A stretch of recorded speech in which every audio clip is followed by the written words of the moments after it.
तो हमारा ये जो आज का वीडियो है वो एक्सरसाइज 1.2 के पहले हम या फिर एक्सरसाइज 1.2 में हम क्या पढ़ेंगे उसके बेसिक जो हैं उसको थोड़ा समझने की कोशिश करेंगे। तो जो इसमें हमारा पहला टॉपिक है वो है रिक्त समुच्चय कि रिक्त समुच्चय क्या होता है। तो रिक्त समुच्चय की जो अगर हम परिभाषा की बात करें तो एक ऐसा समुच्चय जिसमें एक भी अवयव ना हो। रिक्त का मतलब ही होता है खाली, जहाँ पे कुछ भी ना हो। तो इसकी वजह से एक ऐसा समुच्चय जहाँ पर एक भी अवयव ना हो तो उसे हम क्या कहते हैं, रिक्त समुच्चय। जैसे एग्जाम्पल के बेस पे अगर हम देखना चाहें तो जैसे मैंने आपसे कह दिया एक और दो के बीच का अवयव। अब एक और दो के बीच में कौन सी संख्या आती है? कोई भी नहीं, क्योंकि एक के बाद ही दो आता है, तो इसके बीच में कोई भी संख्या नहीं आती। इसकी वजह से ऐसे जो समुच्चय होंगे उसको हम क्या कहेंगे, रिक्त समुच्चय। और इन्हें जो है हम किससे प्रदर्शित करते हैं, फाई से। या फिर आप ऐसे मजला ब्रैकेट लगा के उसको ब्लैंक छोड़ सकते हैं, बिल्कुल खाली। खाली यानी कि जिसमें कुछ भी नहीं है, वो भी हमारा क्या कहलाता है, रिक्त समुच्चय। ये था हमारा पहला टॉपिक जो हम इस एक्सरसाइज में पढ़ेंगे। अब आते हैं दूसरे टॉपिक पे। दूसरा टॉपिक हमारा है कि परिमित या अपरिमित। परिमित सीधा सा मतलब है ऐसी चीज़ें जिनको गिना जा सकता हो, जिनकी संख्या निर्धारित होती है, तो उसको बोलते हैं परिमित। और जिनको ना गिना जा सकता हो उसको बोलते हैं अपरिमित। तो सबसे पहले हम परिमित की अगर डेफिनेशन लिखना चाहें, ऐसी या ऐसा लिख सकते हैं, ऐसा समुच्चय जिसकी संख्या निश्चित हो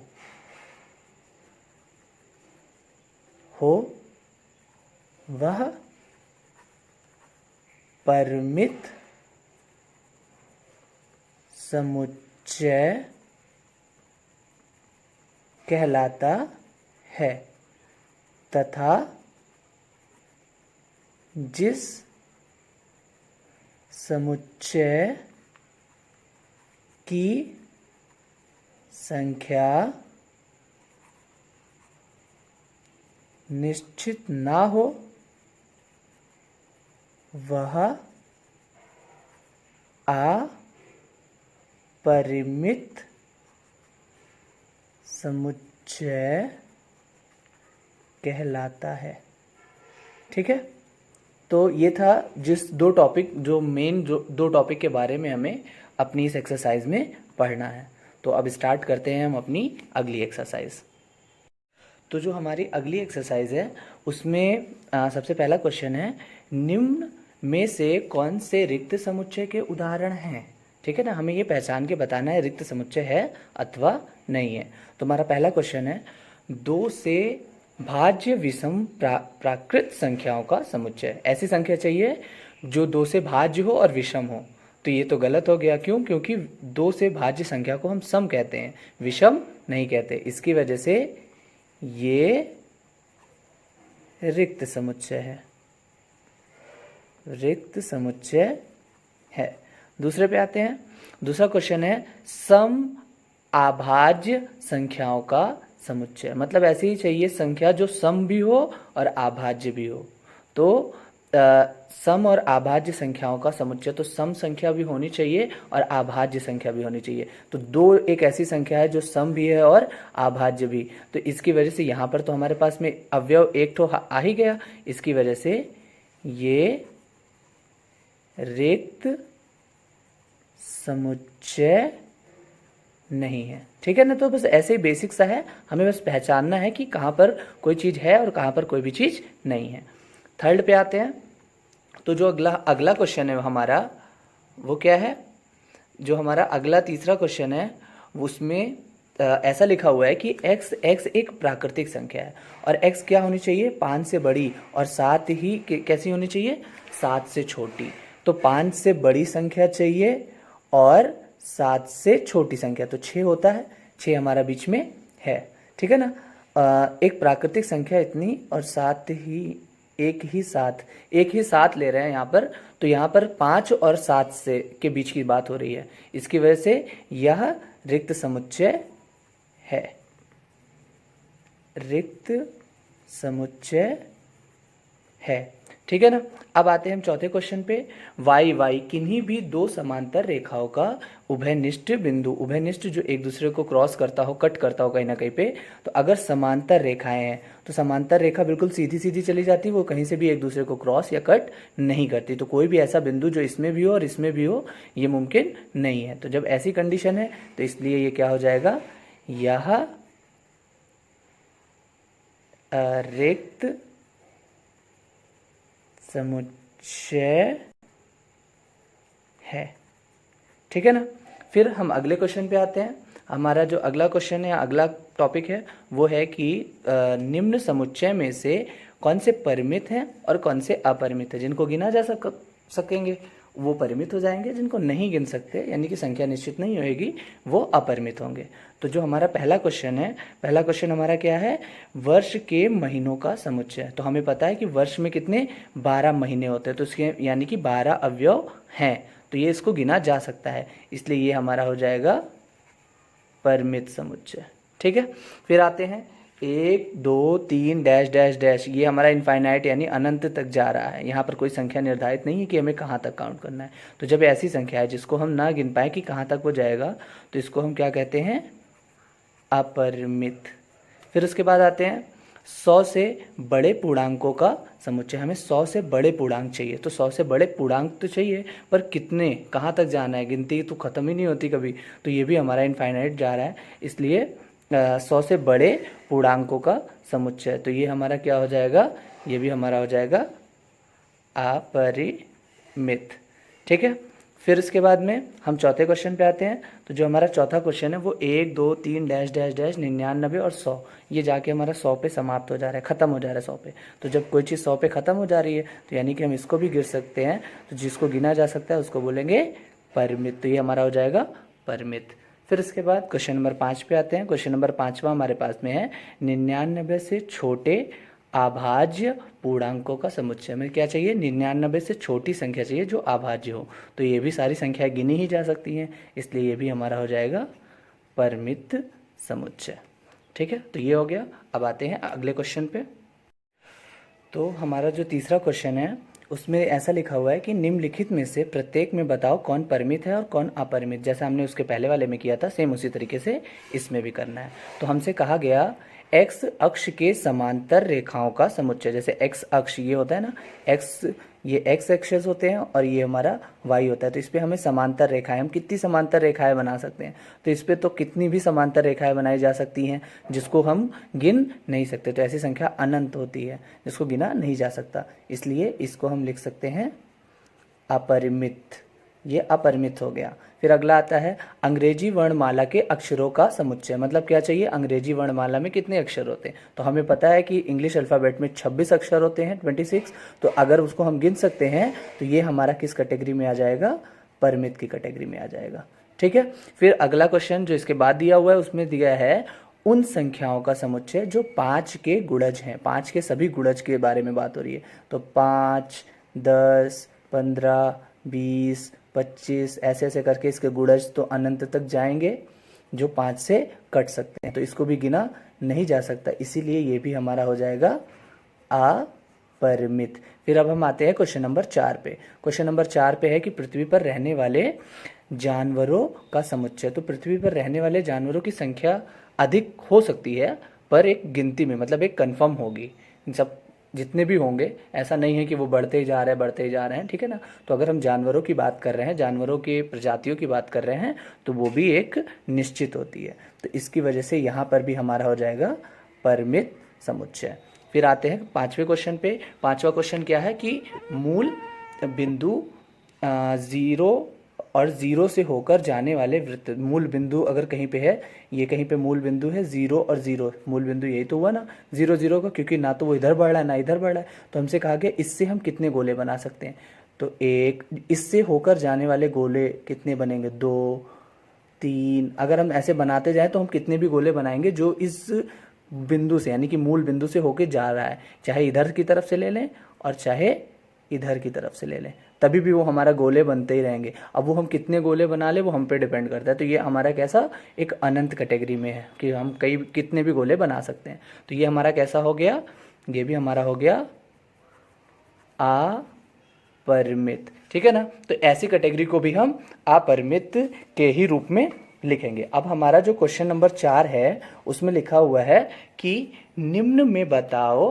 कि a बराबर b के है अथवा नहीं है, मतलब a और b बराबर हैं या फिर नहीं है। तो हमें दोनों के अवयव का मिलान करना है। जैसे a यहाँ पर भी है, a यहाँ पर भी है, b c d और d सारे अवयव समान है, भले से क्रम अलग अलग है लेकिन अवयव समान है, इसलिए हम लिखेंगे a बराबर b, ये दोनों के दोनों समुच्चय बराबर है यानी कि समान है। अब हम आते हैं अगले क्वेश्चन पे। तो अगला क्वेश्चन जो है हमारा उसमें 4 ये है हमारा, यहाँ पर हम देखते हैं कि 4 है और यहाँ पर भी 4 है। 8 की बात करते हैं, 8 यहाँ पर है, 8 यहाँ पर भी है, 12 यहाँ है लेकिन यहाँ पर नहीं है। तो इसके वजह से ये हो जाएगा हमारा कि जो 12 है वो a से तो बिलोंग कर रहा है, लेकिन जो 12 है वो नॉट बिलोंग्स टू b। 12 हमारा a से बिलोंग कर रहा है लेकिन 12 b से बिलोंग नहीं कर रहा है, इसलिए हमारा क्या हो जाएगा, a और b जो है वो बराबर नहीं होगा, ठीक है। फिर अगला जो क्वेश्चन है उसमें है कि a बराबर 2 4 6 8 10 और यहाँ पर हमें क्या चाहिए, x सम धन पूर्णांक है जो 10 से छोटा है। तो हमें सारे के सारे धन पूर्णांक चाहिए, सम धन पूर्णांक चाहिए, विषम नहीं, सम की बात हो रही है। तो अगर हम b को दूसरे रूप में लिखें, रोस्टर रूप में लिखें, तो सम कौन कौन सी संख्या होती है, 2 4 6 8 10, 10 से बड़ी नहीं होनी चाहिए। तो ये सारी संख्याएं जो ऊपर थी वही सारी की सारी संख्याएं हमारी नीचे भी है, इसलिए हम लिख सकते हैं a बराबर होगा किसके, b के, ठीक है ना।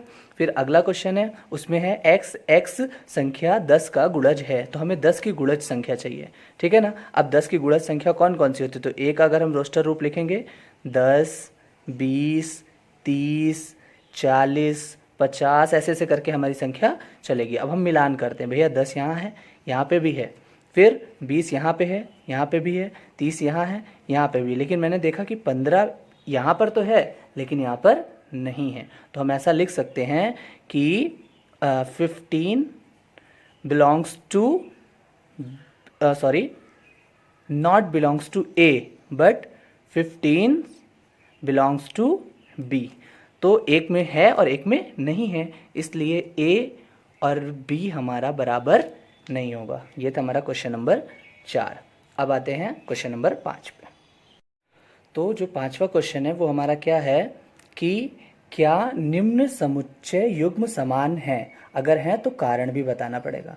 तो हमारे पास a की जगह यहाँ पर 2 और 3 दिया हुआ है और इसमें हमें एक समीकरण दिया हुआ है, तो हमें क्या करना है, हमें इसी समीकरण को सॉल्व करना है। सॉल्व कर लेते हैं। x² 5x को हम लिख सकते हैं 3x प्लस 2x बराबर 6 = 0। इन दोनों में से x कॉमन किया, x प्लस 3, इन दोनों में से 2 कॉमन किया, x प्लस 3 बराबर 0। क्या मिला, x प्लस 3 और x प्लस 2 बराबर 0। जहाँ से x प्लस 3 बराबर 0 तो x बराबर कितना आया, -3, और यहाँ से x प्लस 2 बराबर 0 यानी x कितना आया, -2। तो x की जगह यानी कि b का जो हमारी संख्या आ रही है वो क्या क्या आ रही है, -2 और -3। तो जब ये यहाँ पर हमारे पास -2 और यहाँ पर -3 दोनों की दोनों अलग है, इसमें कहीं माइनस नहीं लगा हुआ और इसमें माइनस लगा हुआ है, इसलिए हम इसको कह सकते हैं कि a और b जो है वो हमारा बराबर नहीं है, ठीक है ना। फिर हम अगले क्वेश्चन पे आते हैं।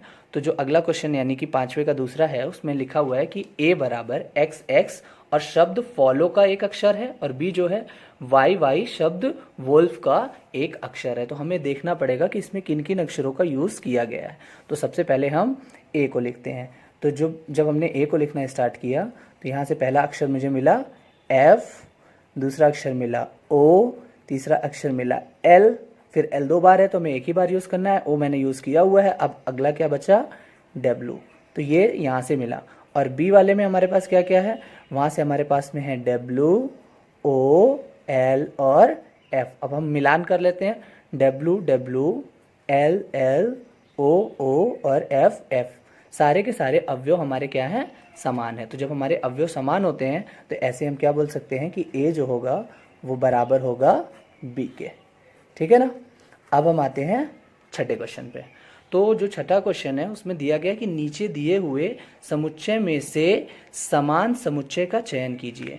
कौन से समुच्चय समान है उनको बताना है। तो हम यहीं से मिलान कर लेते हैं, चाहे हम उसको लिख के थोड़ा विस्तृत रूप में करें, चाहे हम इसको इसी में से देख के नॉर्मल वे में लगा ले, वो हम पे डिपेंड करता है। तो जैसे हम देखना स्टार्ट करते हैं कि कौन कौन से समान है। सबसे पहले हम ए और बी को मिलान करते हैं। 2, 4, 8, 12, इसमें 2 है 4 है, लेकिन 8 और 12 नहीं है, इसलिए ये दोनों समान नहीं है। फिर आते हैं अब सबसे पहले फिर इसके बाद ए का मिलान सी से करते हैं। यहाँ पर 2 है, यहाँ पर नहीं है, तो 3, ये भी बराबर नहीं हुआ। यहाँ पर 3 है, इसमें 3 नहीं है, ये भी बराबर नहीं हुआ। इसका मिलान करेंगे तभी भी नहीं बराबर है। हमें बस यही देख लेना है कि किसके अवयव आपस में समान है। जिसके समान होंगे वो बराबर होगा, जिसके समान नहीं होंगे वो बराबर नहीं होगा। जैसे इसमें मुझे किसका समान दिख रहा है वो मैं बता देता हूँ।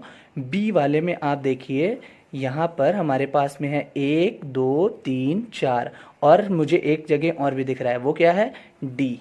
डी में भी हमें साफ साफ नज़र आ रहा है क्योंकि इसमें 1, 2, 3, 4 चारों का यूज़ हुआ है। तो हम इस वजह से जो पहला समुच्चय समान की बात किया जाए तो हम बोल सकते हैं बी बराबर डी।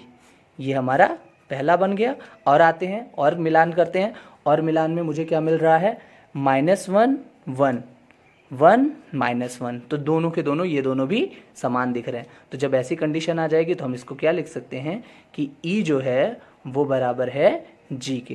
तो इसमें क्वेश्चन में सिर्फ इतना सा बताना था कि कौन से समान समुच्चय। तो हमने समान समुच्चय को देख लिया, जो बाकी सभी के सभी असमान है। अगर आप उसको विस्तृत रूप में लिखना चाहें तो आप इस तरीके से लिख सकते हैं, ए बराबर नहीं है बी के, ए बराबर नहीं है सी के, ए बराबर नहीं है डी के। इस रूप से सबके बारे में लिख सकते हैं। पहले ए का मिलान कर लीजिए, फिर बी का सबसे मिलान कर लीजिए, फिर सी का सबसे मिलान कर लीजिए। ऐसे करके उसको एक विस्तृत रूप में भी लिख सकते हैं। लेकिन हमारा जो आंसर होगा एक ये है और एक ये है। ये हमारी जो एक्सरसाइज 1.2 थी वो यहाँ से ख़त्म हो गई। अब अगले पार्ट में हम लोग इसके आगे के एक्सरसाइज के बारे में पढ़ेंगे। Thank you.